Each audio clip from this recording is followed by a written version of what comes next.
But these people are so passionate about this sport that the story seems plausible. Predictably, many of the soldiers here are fans.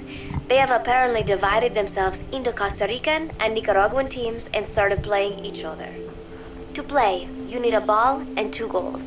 The R&D team built and set up simple goals on the deck. I had absolutely no interest, but Chico insisted that I come and watch. It was not a proper match by any means. The pitch was not even regulation size, but the players and spectators alike got pretty excited. They banged empty cans and shouted cheers through the handmade megaphones. It almost felt like carnival. Huey, the referee, blew a whistle to start the match.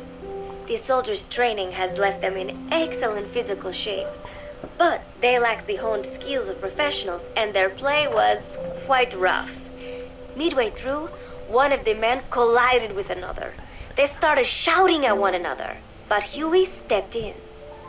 "I thought we had forsaken our countries, become one with the earth," he said, quoting Snake.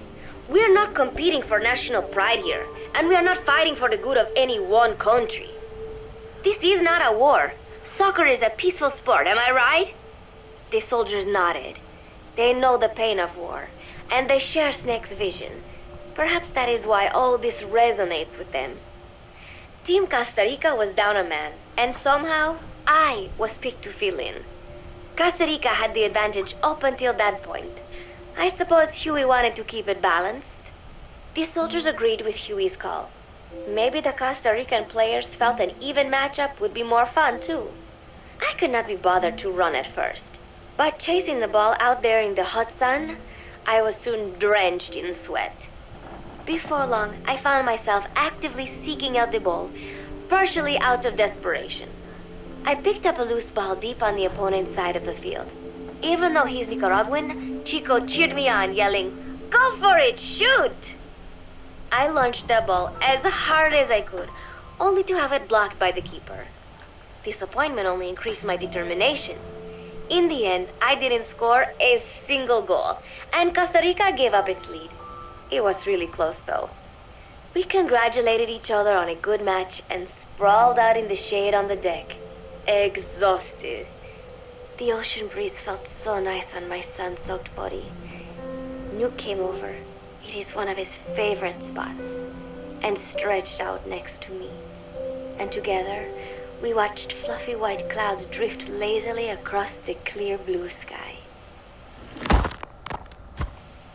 It was lovely out today, so I decided to sun myself in a lounge chair up on the deck when Strangelove came up to me.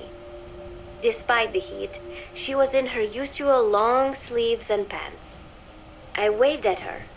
She looked away and mumbled, "Hello there. Fancy meeting you here." I asked if she needed anything, feeling her eyes creeping up and down my body like she was savoring it. Finally, she swallowed and said, "You have such beautiful skin." Bewildered, I shook my head and said, "No, not at all. I had heard rumors that she was a lesbian, but she couldn't be after me, could she?" She continued to stare and said, "No, it is beautiful, but you must not let yourself get so tanned." And then she took my hand in hers. "What is wrong with a little sun?" I asked, trying to cut the conversation short. But she shook her head violently. "No, you mustn't. A young lady should take better care of her skin." She was acting strangely now, as if aroused.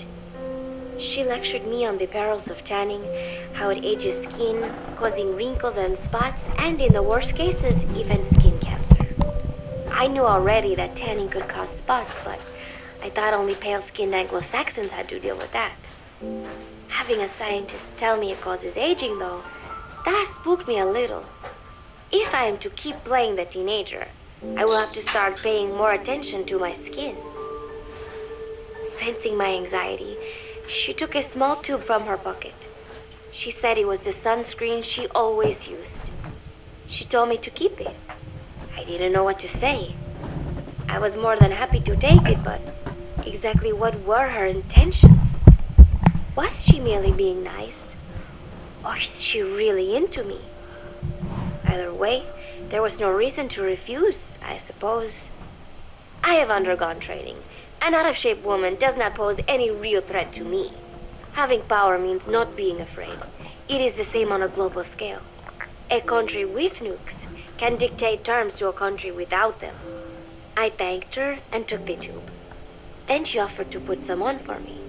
She squirted some lotion onto her fingers and began rolling it into my chest. It happened so suddenly, and I was so taken aback that I did not even think to protest. She caressed my stomach with her long white fingers, then slid them upwards between my bikini-clad breasts.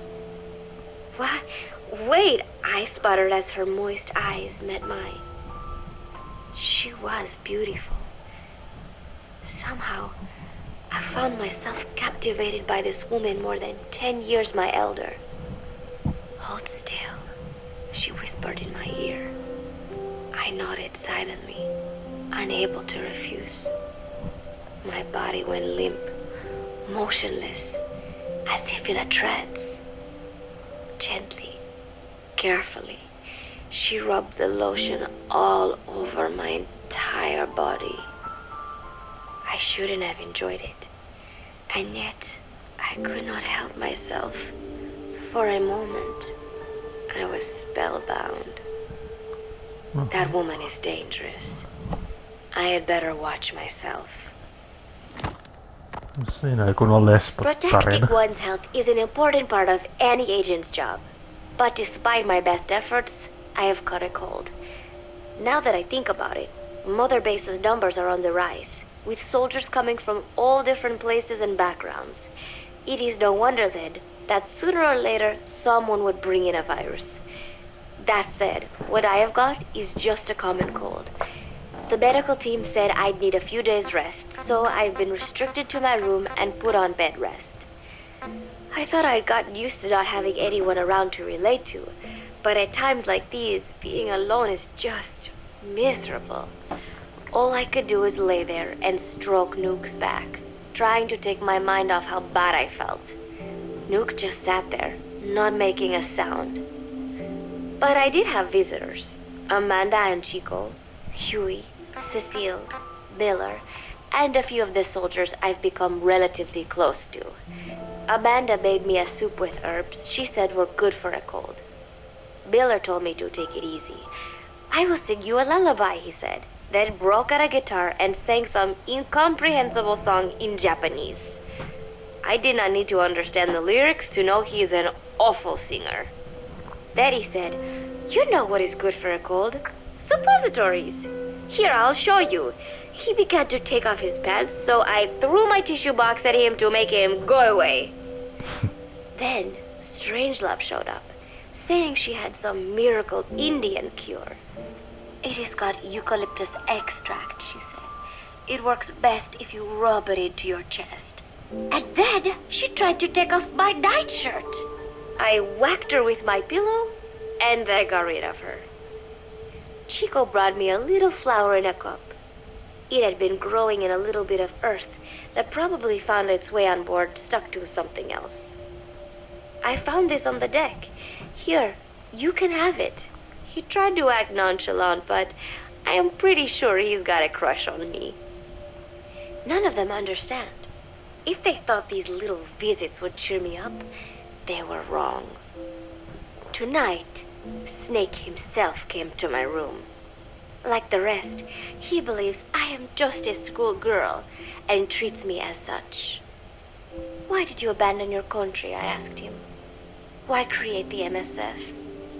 Of course, I knew the answers already, but I wanted to hear it from him. As I had imagined, he was not exactly forthcoming. All he would say is that his country abandoned him because all he could do was fight, and that is why he needed the MSF, because that is all he is any good for. Then he said, "Fighting is the only thing I understand, but that does not mean I have got a grudge against those who believe in peace. I am not one of them, and I do not believe in peace. Conflict is in man's nature. We fight our